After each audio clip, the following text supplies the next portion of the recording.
Hello hi friends, welcome back to Sai Surya cooking channel.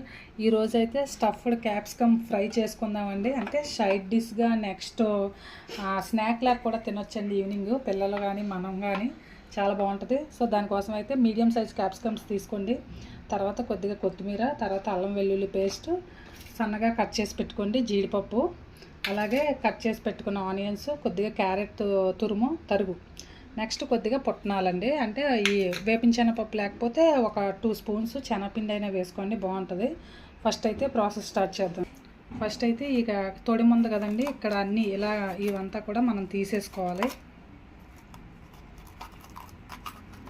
ఇలా తీసుకొని ఈ గింజలన్నింటినీ కూడా కొంచెం తీసుకొని క్లీన్గా, అంటే ఈవెన్ గింజలు లేకుండా తీసుకోవాలండి అన్నీని.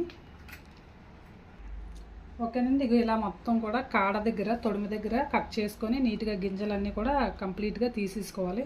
ఇప్పుడు దీనిలోకి స్టఫింగ్కి ఏమేమి కావాలో అవన్నీ కూడా కలుపుకుందామని చెప్పాను కదా. ఉల్లిపాయలు, క్యారెట్ ఇవన్నీ కూడా అంటే ఇంకా వేరే బౌల్లో కాకుండా నేను ఇదే ప్లేట్లో కలిపేస్తానండి. నెక్స్ట్ కట్ చేసి పెట్టుకున్నాక సన్నగాన జీడిపప్పు, అదే సన్నగా తురిమిలాగా పెట్టుకున్నాను. జీడిపప్పు కట్ చేసి ఇవి కూడా, అలాగే ఒక 1/2 స్పూన్ అంతా అల్లం వెల్లుల్లి పేస్ట్, అలాగే రుచికి సరిపడినంత ఉప్పు,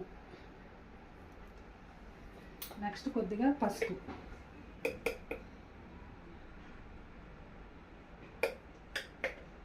అలాగే కొద్దిగా గరం మసాలా ఒక చిన్న స్పూన్,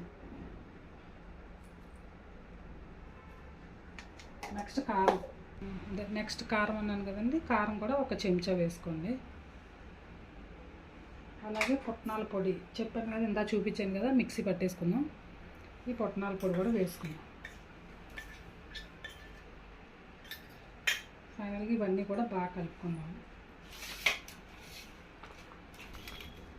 ఇవన్నీ కూడా బాగా కలుపుకుందామండి.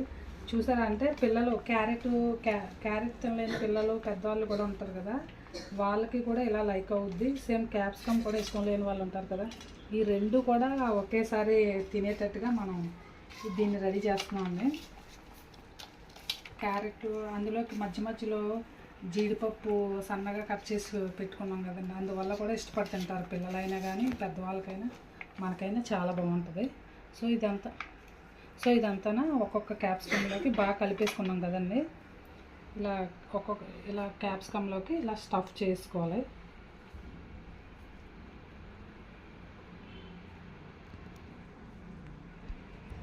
ఓకేనండి, ఇగో ఇలా అన్నీ కూడా క్యాప్సికమ్లన్నీ ఇలా స్టఫ్ చేసుకోవాలి. ఇప్పుడు అయితే స్టవ్ వెలిగించుకొని ఆయిల్ పెట్టుకుందాం. స్టవ్ వెలిగించుకొని ఒక కడాయి పెట్టుకుందాం అండి.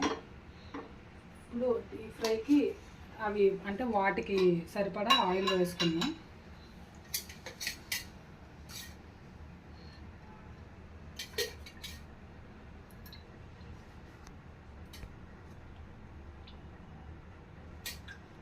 ఇప్పుడు మనం గుత్తి వంకాయ ఫ్రై చేసుకుంటాం కదండి, సో అలాగే కొంచెం ఆయిల్ ఎక్కువ వేసుకుంటే బాగా ఫ్రై అవుతాయి కదా.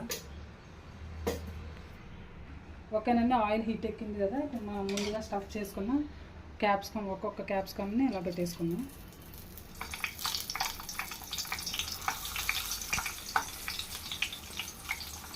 ఇలాగే మొత్తం క్యాప్సికమ్లన్నీ కూడా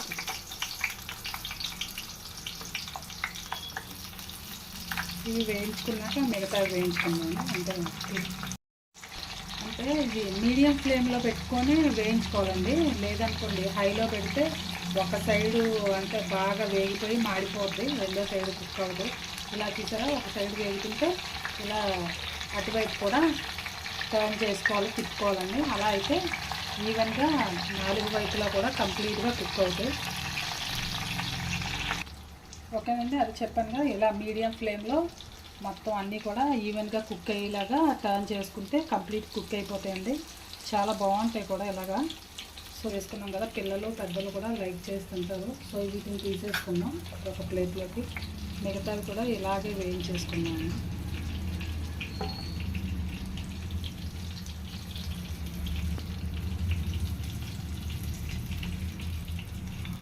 కంప్లీట్గా అన్నీ కూడా అయిపోయాయండి.